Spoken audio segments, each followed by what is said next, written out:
Hi. Hi. This is going to be on our new channel, Shash. I'm Ashley. I'm Grandma, isn't it? Oh, Sharon. I'm Sharon. Shash. I thought it was Grash. Grash. That's a good one. Grash. Anyway. So today, Grandma wants to make a Venus flytrap.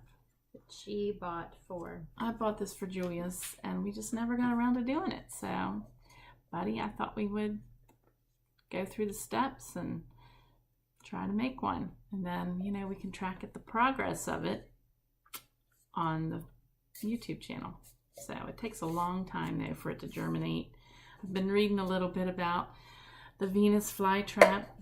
And if you're a fly, you definitely do not want to land in the Venus flytrap. Oh, that's great. If you do, if you ever really like turn into a fly somehow, this is the advice.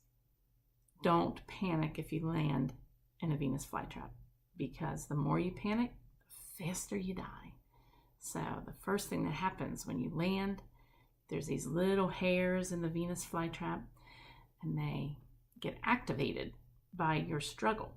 And the first charge, the Venus flytrap thinks that might be a mistake, so I'm not going to do anything. I'm not going to exert any of my energy. But after the fly makes a second struggle, then in a tenth of a second, the mouth shuts up like this, and it closes the fly inside. And then the fly continues to struggle, and it fills up with fluid and drowns the fly. And then the digestive system of the Venus flytrap sends enzymes, and it starts to eat the fly with the digestive enzymes. It's pretty disgusting. So the trick is, if you do land in a Venus flytrap, lay there, don't move. By the next morning, it will open back up and you can escape. That's the truth. Anyway, so let's see. And then once our Venus flytrap matures and we turn it into a real plant, then we can see if all of that is really true. So what we have here is a little mini greenhouse. And I already emptied the soil into that. Then I'm going to take this. That was 3 minutes of you explaining how to. Well, I thought that was interesting. I mean, everyone's going to want to know what we're creating here. Now I bought some, you have to use distilled water. You can't just use any old water for your Venus flytrap. It has to be distilled water or it won't work. It will not grow. It will not germinate. It's probably because all the fluoride is poison. So what you have to do, is there fluoride in there? thoroughly saturate the soil. So it says, or you can use rainwater if you collect rainwater. Anyone who's interested in doing this at home. So, okay. Oh, yeah, okay. So we're going to thoroughly saturate our soil. Well, I don't know what that's about. It has holes in the bottom. You have to put this down. Oh, okay. All right. Nice. It was the bottom. Okay, but you're right. It doesn't say that I have to do that. Well, it's just logic. Okay. Anyway, so we're gonna soak this soil up. Now that's gonna come all the way out. Wait a minute. Uh-oh. Making a big mess. Can't even see the mess she's making. All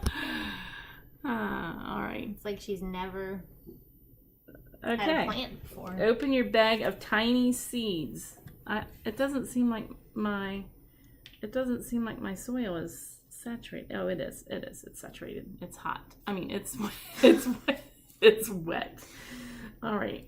So we're gonna put this in. We're gonna dump the seeds in.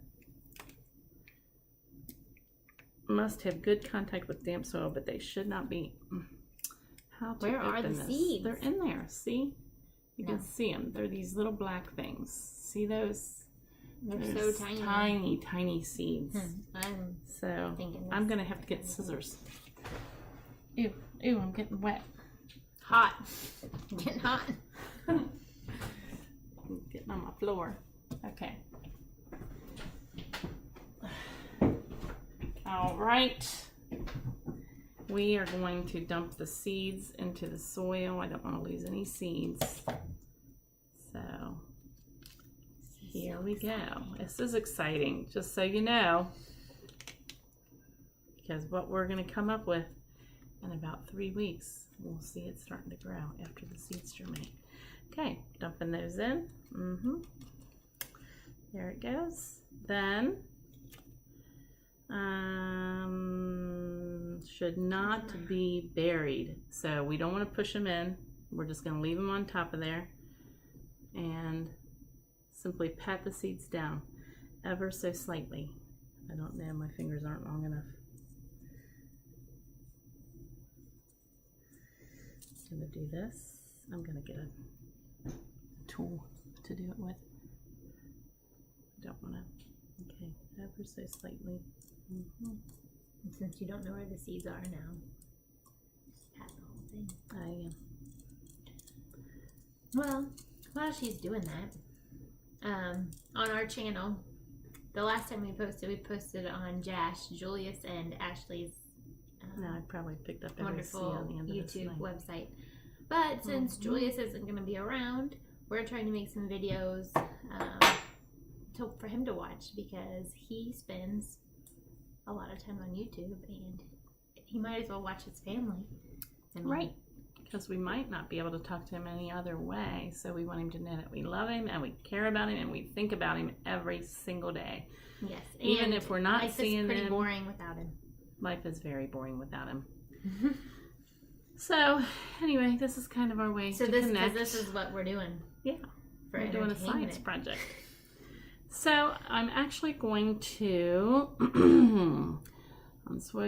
finally back onto your nifty mini greenhouse, the clear top. Okay. That's done? This is done. So, we also, on this site, every time. Now I have to put it in the refrigerator.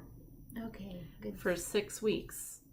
So, why is that always? It's called, we're going to create a short artificial winter for our Venus flytrap, and it's called cold stratification, what we're doing, and it prepares the seeds to germinate and grow. 8 minutes of this.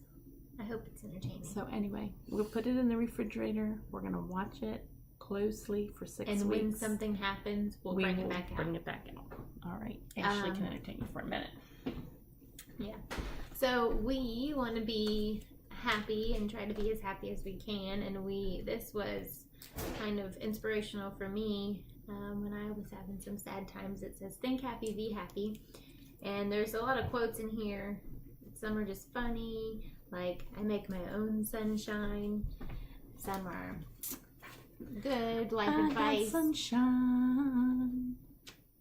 And then we were going to read stories from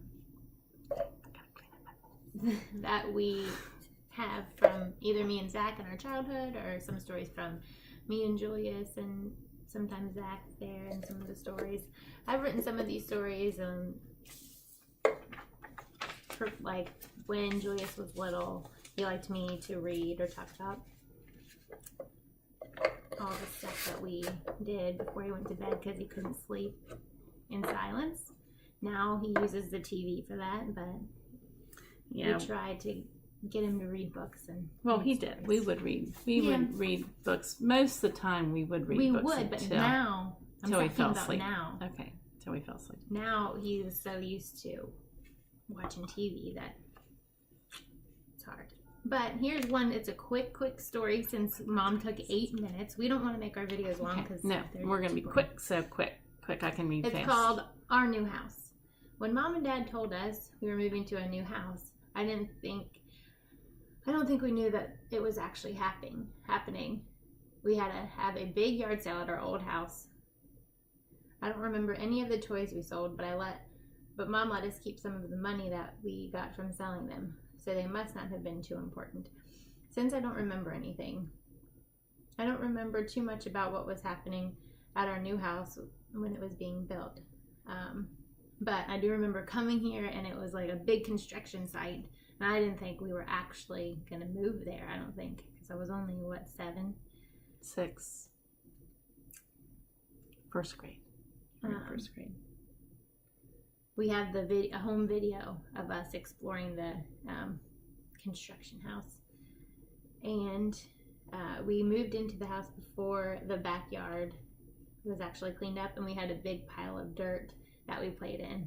It seemed like we had that pile of dirt for a long time, but it was probably like not long. No, it wasn't really that long. And it just shows like that in your mind as a kid, the things that stick out. Yep, and it wasn't that big of a pile of dirt. But when you're a kid, they thought it was a mountain. We thought it was a mountain. It was a little pile. But then when that was cleaned up, we had a flat backyard.